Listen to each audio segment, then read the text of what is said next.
Hi, I'm Melanie Barr. Welcome to the She Built It Experience with Melanie. You're here because you want to experience the life and business that you crave. Join me as I talk to women who have successfully built it, a career and business that they love. We dive into the topic of how they built it and talk about everything from having the courage to make career leaps to the details of how to lead effectively, create successful teams, implement strategies for growth, and infuse tech innovation. Magic happens when we focus on the part of ourselves and our business that brings us joy. So let's dive in. Juanita Ingram is breaking down barriers and empowering others as an award-winning attorney, filmmaker, author, fashion philanthropist, and actress. Currently living in Singapore and formerly residing in London and Taiwan, she's also a wife, mother of two, and is the founder and CEO of Purpose Productions, Inc., a 501c3 woman-led production company. She is also the founder of Dress for Success Greater London and Dress for Success Chattanooga, and recently received the 2021 NAACP Ruby Hurley Image Award. Thank you so much for joining me today, Juanita. You are an author, attorney, and actress. Please share with us more about who you are. I'm a wife, a mom of two. My husband and I have been married for 17 years. I'm originally from the U.S., from Chattanooga, Tennessee. I started my expat journey and living abroad about 10 years ago. I'm also a filmmaker. I call myself a recovering attorney turned filmmaker. I've just been fortunate enough to have some really cool experiences and pursuing things that are not only fulfilling, but hopefully inspiring and enriching for other people as well. It was so inspiring to read about you and now to get to know you. You are also an author and you wrote a book series. Can you share with us about your series and the inspiration behind it? Sure. I wrote 3 inspirational books for women, 2 of them faith-based. Well, really all of them are faith-based. I am a person of faith. I don't really say a spiritual person, but a person of faith. My background is Christianity. My parents raised me in the church. My mother's been a minister of music since she was 9. My father is a pastor. I say I was raised under the organ. And so I grew up in church my whole life. The first book that I wrote was called Winning with Christ. The second book was called Beauty for Ashes, which was actually a collection of testimonies from women all over the world about how God had brought them through difficult situations. And the last one was called Fabulous, Faithful, and Free, which is really non-denominational, sort of secular. I don't really reference scripture, but the basis and core of who you are, it comes through. And then I have a 7-part children's series called The Wonderfully Made Pals. And it is a multicultural, faith-based children's series. Because when raising my kids, I was trying to find books that were multicultural, or at least it had characters that kind of looked like them, because I think it's so important for kids to see things that look like them. And all I could find was VeggieTales, which I loved, but kids aren't vegetables. So, Right. So I thought about, well, how can I make a series that all children can see themselves in the characters? It can help open the door for certain topics for parents. We talk about everything from anti-bullying to fear. And it's scripture-based, but there's Latina kids, there are Asian kids, African-American kids. So it's a plethora of different characters. I named the first 2 after my children. So there's Kind Kinsley that teaches kids about kindness towards others, Courageous Keenan, and Confident Keenan. And so that's based on 2 Timothy 2:10. That God hasn't given us a spirit of fear because Keenan's scared about whatever is underneath his bed. Mm-hmm. True story. And then the other one is called Wonderfully Made Juanita, which is really my story growing up about being bullied and having braces and glasses and being in the marching band and just being a little bit different from everyone else. And it's about, anti-bullying, but also just self-acceptance. So that's all the pen to paper that I put thus far. I am working on my next book, which will be about female leadership and some of the things that I have learned and experiences that I've had in being a female director and executive producer and just being in a very male-dominated field, from being a lawyer to creating this show and series and just being a woman and leading. And that is interesting. It is very interesting. I worked for the Los Angeles Dodgers for several years, and I understand working in mostly male-dominated industries. And it's really great that you created your book series for kids, because I have 8-year-old twins, and the questions that come home really early. My daughter at 7 said, "Mom, do boys have more friend problems or do girls?" And I'm thinking, wow, these questions are coming up really early. Or they'll come home and say, "Oh, so-and-so said something to me at school today." And so it's so important to teach them. Just because someone says something about you doesn't mean that that's necessarily true.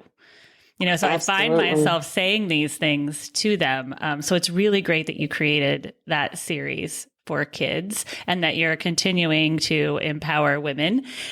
You have lived in multiple countries and currently have your own show on Amazon. Tell us about your show and what that experience has been like for you. And I have to ask, where is your favorite place that you have lived? Yes. So the show is called the Expats International Ingrams. It is the first reality docuseries based show about being an expat and living abroad. I came up with the idea of the show 7 years ago when we were living in London. I was an entertainment attorney at the time. I had entertainment clients in the reality space, and in doing their agreements and negotiating their deals and being on sets and filming, I just got to know that genre. And I saw that there was a gap, that no one had really showcased the life that I was living. In unscripted TV, especially now, it's unscripted, but it's very highly produced. And I think people start to feel that and see that. I wanted to create something that was, one, family friendly, and then two, that was extremely authentic. And that is very hard to do. I'm a member of the Television Academy, and I was sitting in a workshop one day about casting in reality TV. And everybody's journey was different than mine. Even in the way that I casted for the show, these were people that I had gotten to know and that were my friends. So it's just a story about my life. And we like to say that our show is based on a foundation of edutainment. So that's a phrase that was coined by the Black Panthers back in the 70s. And it's about being educational, but also entertaining and finding that right balance. And so it is very authentic. Is it still? Yes, all shows are produced. I don't have a crew running around following me at all times. There are things that are very intentional in terms of capturing certain experiences, but it is very authentic. And I tell people all the time, it's dramatic enough living abroad. You don't have to make up storylines or have a negative drama sort of formula for entertainment. It's been a great journey. My favorite place that we lived thus far is very hard because I really feel like every place that we went to was so purposeful at the time that we were there. So I lived in London for almost 5 years. Then we were in Taiwan for the last 2 years and literally just moved 3 months ago to Singapore. And every place, every country has significant great aspects to it. There's no perfect place, but I definitely know that, for example, when we moved to London, the inspiration for the show, we used to do this Soul Food Sunday thing where we would gather as African Americans, and I don't know how I attracted all the African American people everywhere I go. I don't know how that happens. My daughter's a social butterfly too. I just meet people. So we would have these potluck kind of events, and we were at one of them, and we would rotate houses. And this was 3 or 4 years in, and we were celebrating this one family that was getting ready to go back home. And we had this barbecue. There were probably about 40 of us, 35, 40 of us there, barbecuing. Frankie Beverly and Maze and Beyonce was playing. Kids were running on the lawn. We could have been anywhere. And then I looked up and there was Windsor Castle in the background because we were living in Ascot, Windsor area at the time. And I just stopped and I was like, wow, this is a show. Because when I looked around, especially from the lens of being African American and how we are depicted in the unscripted genre, so often it is the same sort of regurgitated storyline, same narrative of characters. You don't really see people who are defining success from almost a normalized position of we actually just went to college and worked really hard. Nobody was like a rapper or an athlete. Not that there's anything wrong with that, because there's a great showcase of talent, but it was almost the extraordinary from the ordinary in life. It was just different. I assume it's so exciting and fun to make the moves, but also lonely. So it's so great that you were able to bring people together and then see the vision for your show. Oh, thanks. It's lonely in the sense that, and this is the advice that I always give to all trailing spouses or accompanying spouses or whatever you want to, however you want to call it, you got to find purpose in the move for yourself individually that is not attached to anybody else.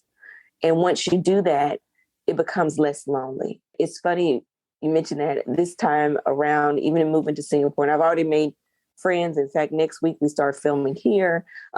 Some folks that I've already met, more African-American people. I don't know, I'm like a magnet.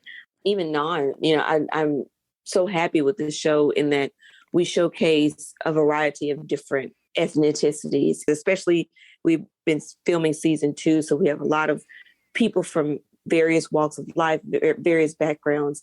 And I really wanted to expand the depth of the show in terms of showcasing expats, period. And I think what helps with loneliness, just 2 weeks ago, I thought I felt lonely. And I remember, I thought to myself, I remember when I was standing in my bedroom, I was like, man, I hate moving because it's so lonely in the beginning. And then I stopped myself and I said, what are you really feeling? Are you really lonely? Because you're standing in a house full of people with 2 kids and a husband, and you're meeting all these. Are you lonely? And it wasn't the loneliness. It wasn't that I was actually feeling, oh, I'm sad, I'm alone. It was the newness. I hate being new. I hate not knowing. I hate having to start all over again. And the being unfamiliar is frustrating. I was actually in the process of trying to find a crew here and casting and also groceries, It's like, Yes. You said those things about your show. You almost don't need to make anything up because every day has got to be such a new adventure for you. Things are going to go right. Things are going to go wrong. Everything you need to make a show interesting is there and happening in your daily life. Yes. I mean, the thing is in storytelling and especially in the unscripted genre, the idea of what they call it are high stakes. So what are your high stakes? What are going to be your peaks, your arc? Even if you're in scripted television, you have arcs, right? You have, you always have the good person, the bad person, you have storylines, and you always reach an arc or a peak on each one of those storylines for each character.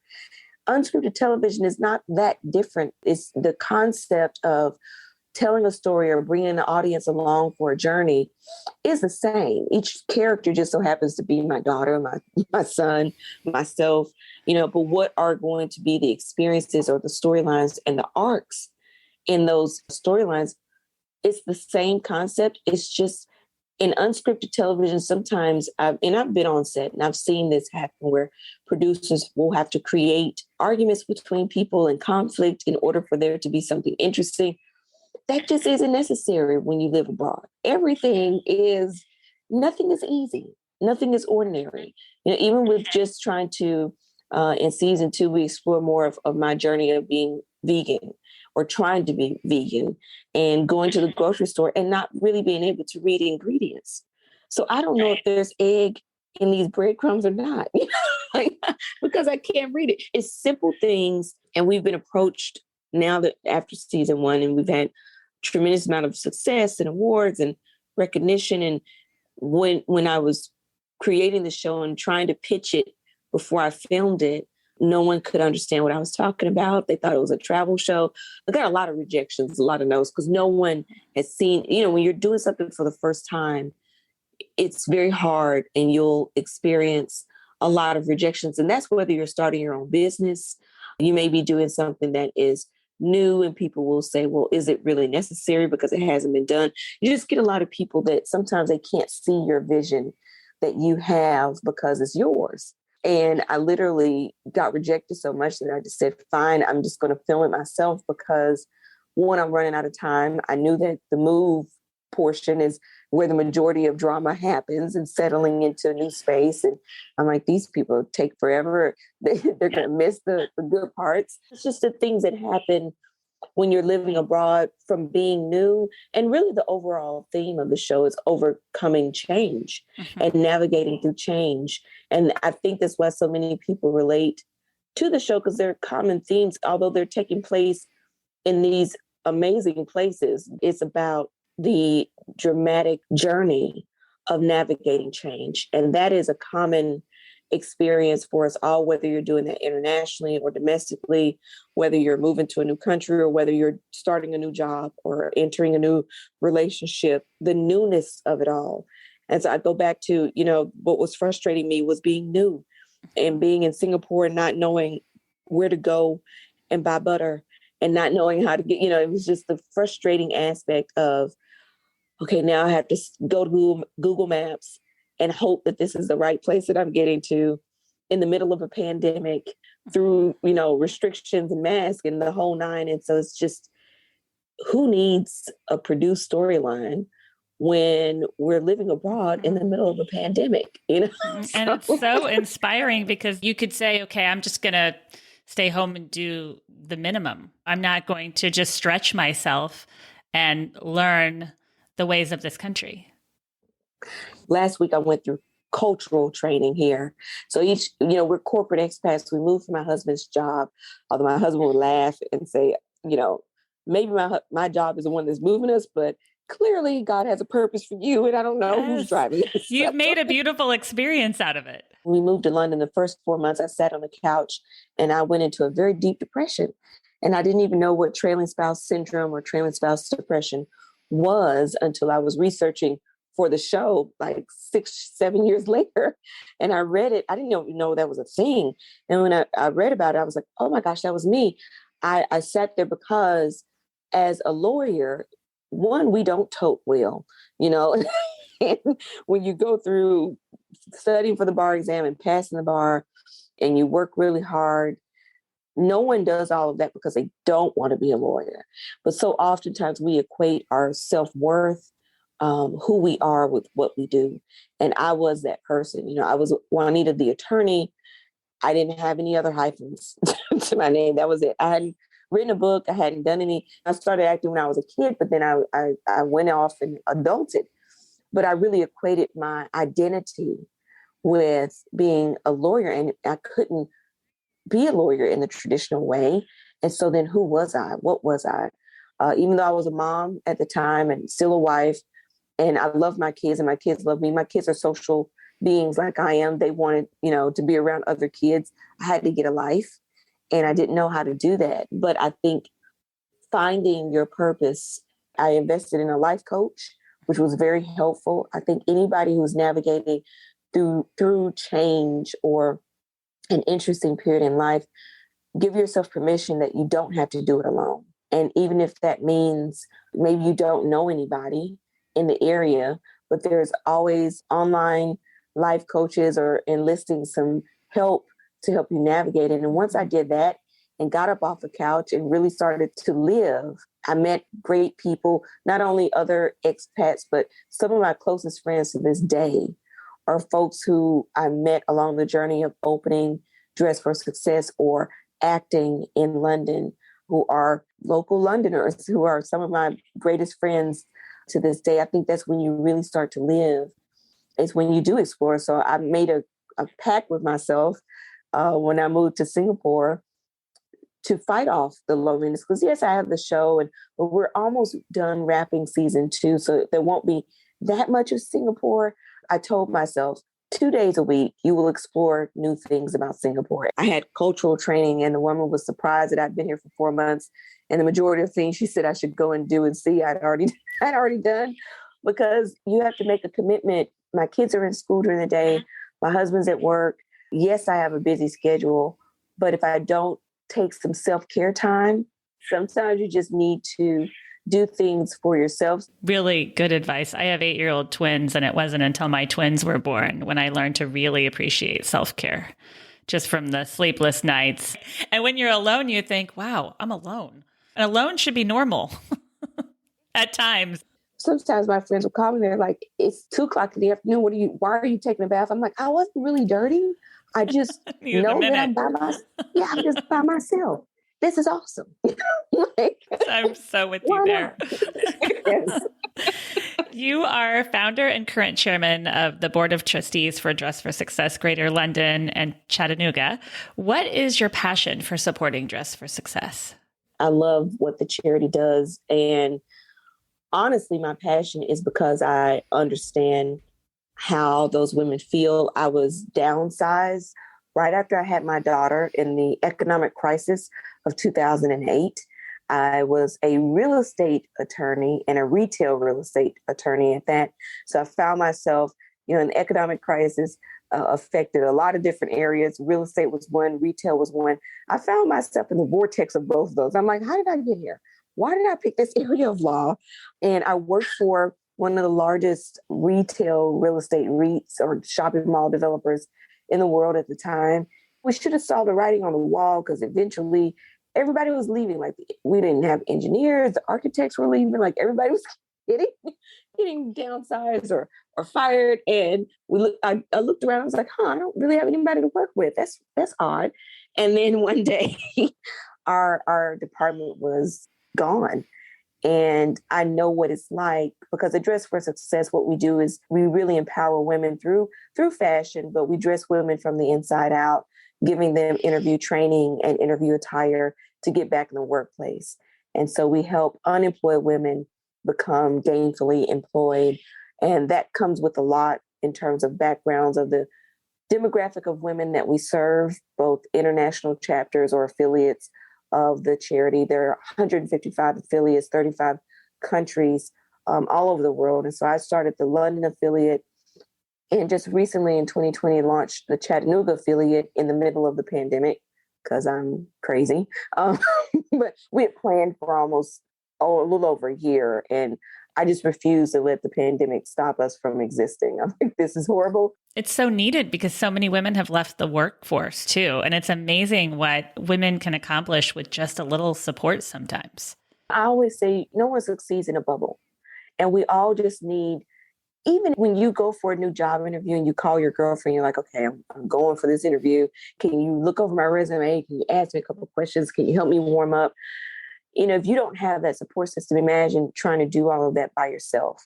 So we want to be the girlfriends that everybody has to help them warm up with a mock interview. I honestly think, especially, for example, our London affiliate, we've got an 80% success rate, which means that 80% of the women that come to us the first time for whatever job that they're going for, they're successful after they come through our doors or through our programs. And that is because sometimes you just need a boost. What motivates me to do it is because I understand. So when in 2008, when I was made redundant, as they say in London, or downsized, as we say in the US, it took me 11 months to find another job. 2008 was a real economic crisis. If you were there, like, it was rough. And it really hit the legal community very hard. I know what it's like to file for unemployment because that's what continued to pay for my child's daycare. In order to get unemployment, you have to apply for a job every week. And so I applied for 49 positions until I got my next job 11 months later.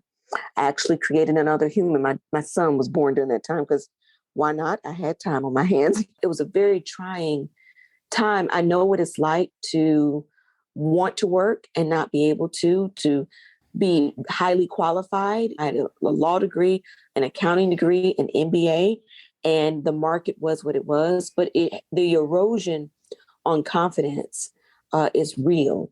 And after a while, I was already a volunteer for Dress for Success at the time that it happened.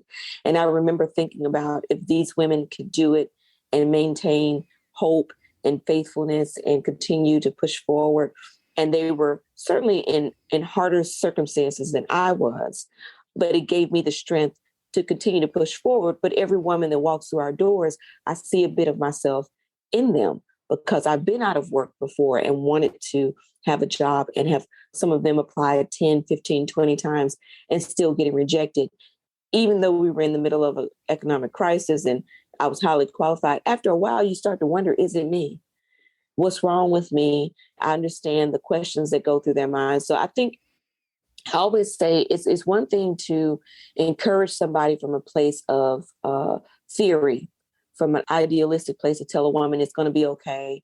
You'll get through this. It's another thing to be qualified to do that through experience. It's a nonprofit business, but what gives me the tenacity to do it in a country where that I'm not from, through all the odds, and to stick with it. I'm still the chair of the board in London. I'm chairing in Chattanooga. What keeps me there is the passion and being able to really identify with the women that we're helping, and to know that we all need help. I needed help.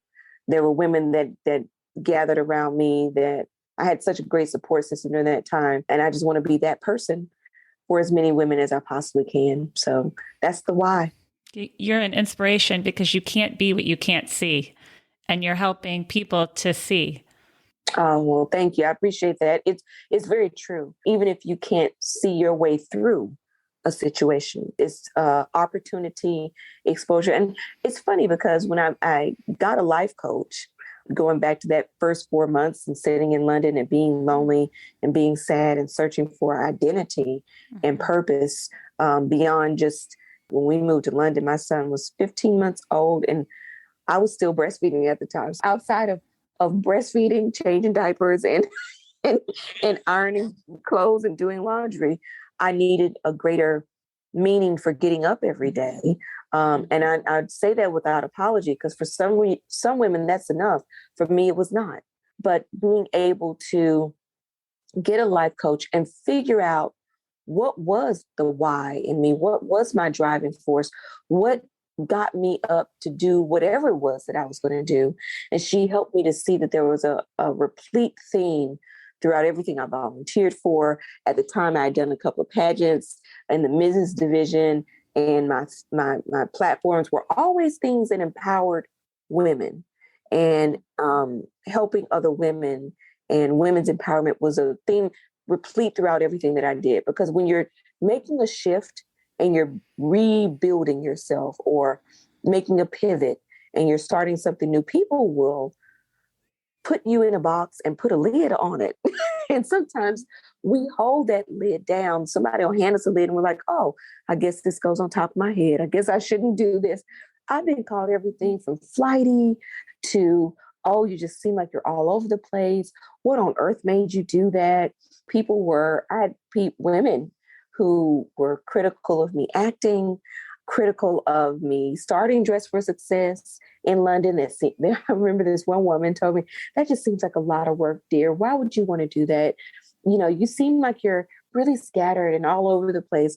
And you'll hear those type of narratives from other people that have labels or limits for you to projecting really onto you, especially if you're doing something that is within your wheelbarrow, within your bandwidth. I had a woman on one of the shows that I did called Legal Notion, which was a talk show. We had the guest on, and she said, God sometimes gives everybody a different highway. Some people have a 2-lane highway. Some people have a 5-lane highway, but you're going to drive on your highway. And sometimes I have 5 lanes and other people have 2. And there's nothing wrong with that. But people will say that there's something wrong with your expressway. Or I've been called flighty in the beginning. Now they get it. But the first person I had to convince was myself. And finding that commonality of, you know what? I had this whole purpose statement that she made up for me, which was very profound and spiritual. I don't even remember it now. I remember it started out with like, I am a beacon of light, sent here to illuminate something, something, something, something, something. And it's like this long purpose statement. But what she did was took me on a journey of my why, and understanding, even in the roles that I selected, the films that I've done, the shows that I've done, the books that I've written, the nonprofits that I've started, every one of them, even with my own nonprofit, because my production company is a 501c3, and our mission is telling stories and empowering women, from marginalized narratives to storylines that you otherwise wouldn't be able to see. But we are intentional about taking opportunities to empower women in front of the lens and behind the scenes. I'm very proud of my production team that always finds a way of being heavily side of women. It's not intentional because we are an equal opportunity employer. We have a lot of great guys on our team as well, but we have so many great female camera women and, camera operators, That's so great. cinematographers, editors, producers that are women and women of color and diversity. And so you got to find your why, and it will help to drive all other things. But you got to convince yourself first. So true. With my kids, I find myself saying, just because someone says something about you doesn't mean it's true. And then all of a sudden I thought, this applies to us too. This applies to me. This applies to adults. Yes, absolutely. The power of words, they have a power that we give them, but they do carry weight. And so oftentimes it takes a lot of work on our part to deal with other people's stuff that they won't do the work to deal with. The projection that you will experience in life, whether you are starting a new business, whether you're undertaking a new project. But if you listen to the limitators and the people who project things onto you, you're not going to see the fullness of the journey that you're on. It's your gift. It's your journey. It's not anybody else's. Sometimes when I say God calls us all to do things, but it's not a conference call. Sometimes it's just with you. Everybody else is not on the call, and that is okay. And I've had that happen so many times. Magic happens when we focus on the part of ourselves and our business that brings us joy. What is one tip that you can leave with us today about how you find and live your joy? Do the work to find out what really sets your soul on fire. And I know that sounds very cliche-ish, but it's so true. And what I mean by do the work, invest in yourself and getting to know who you really are, not what you do, but who are you? What drives you? What excites you? I often say you've got to be prepared to stay true to your journey before opportunity presents itself. People often ask about how I find work-life balance. And that's because I don't believe in work-life balance. Balance connotes that everything should be equal. Everything isn't equal in my life. Nothing compares to my children and my family. And so I prioritize. And I know what my priorities are because I've done the work in every season to revisit what are your priorities right now? What does life look like right now for you? What is important? What do you need? Beyond even what my husband needs, even though we're the same, we are one, but we are one in mission. We are not one in, God did create me as an individual. So I'd say do the work to get to know yourself, what's important to you, set your priorities, and then take the lid off of yourself. Because the only limit that you have is one that you either accept from other people and that you place there yourself. Pop the lid off and then see what happens. Such incredible advice. This has been such a fun conversation. I feel like I could talk to you all day, or in your case, in Singapore all night, which I should probably let you get some sleep. It's okay. It's all good. You have accomplished so much. Can you please tell our listeners how and where they can reach out to you or find you? Yes, absolutely. So my website is IamJuanitaIngram.com. And I Am Juanita Ingram is also my social media handles. So I'm on Instagram and Facebook, Twitter, Snapchat, TikTok. I'm everywhere under I Am Juanita Ingram. You could also go to the Expats show. We are on Amazon Prime, US and UK.